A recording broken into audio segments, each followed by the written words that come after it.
সন্ধ্যায় ফুলিয়া সুকান্ত ভবনে প্রখ্যাত রবীন্দ্রসঙ্গীত শিল্পী শ্রাবণী সেনের ভাবনায় অভিনব বর্ষাকের সঙ্গীত আলোকিত হল সুকান্ত ভবন।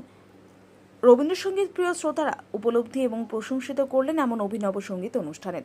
অভিনব বর্ষাকের সঙ্গীত পাশাপাশি শ্রাবণী সেন এবং অভিনব বর্ষাকের দ্বৈত সঙ্গীত উপস্থিত শ্রোতাদের মন ভরিয়ে তুললেন। এই প্রসঙ্গে শ্রাবণী সেন এবং অভিনব বর্ষাক কি জানালেন? আমার অনেক বড় পাওয়া, আমি চেষ্টা করেছি, জানি না কেমন গাইতে পেরেছি, তবে আমার যে গুরুমা সে সবসময় আমাদেরকে অনেক সাহায্য করে নানানভাবে। 18 বছর কম কথা নয়, তোমার তার সেই প্রশংসা করছি যে তোমার মধ্যে যে জিনিস তিনি দেখেছেন, এটা এই রকম প্রতিভা তিনি খুব কম দেখেছেন। কতখানি গর্বিত হচ্ছে। না, এটা তো দিদি সবাইকেই বলে, দিদি আমাকে বলেছে এটাই আমার বড় পাওয়া, অনেক বড় পাওয়া। আর দিদি আমার সামনে বসে ছিলেন, আমি গান গাইলাম, দিদি আমার এতগুলো গান শুনলেন। এগুলো তো মানে কী বলবো, এগুলো ঈশ্বরের অনেক ভালোবাসার প্রাপ্ত। আগামী দিনে কি আরও বড়সড় কোনো বড় প্রোগ্রাম দিদিকে নিয়ে? দিদি যদি সাহস দেয় তবে অবশ্যই করার চেষ্টা করব।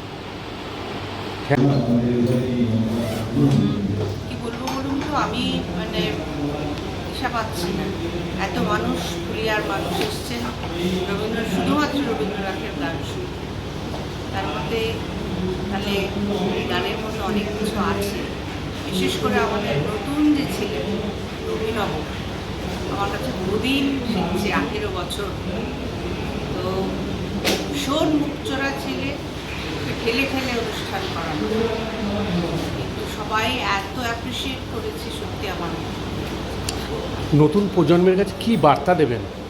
এই রবীন্দ্রনাথের গান আরও করতে হবে। তো এর মধ্যে ওরা যেখানে যেখানে যায়, যা যা করে, যা যা গানে শোনার জন্য ওরা সব জায়গায় দেয়, সব গান সব জিনিসই কিন্তু সব কথাই রবীন্দ্রনাথের গান। থ্যাংক ইউ দিদি।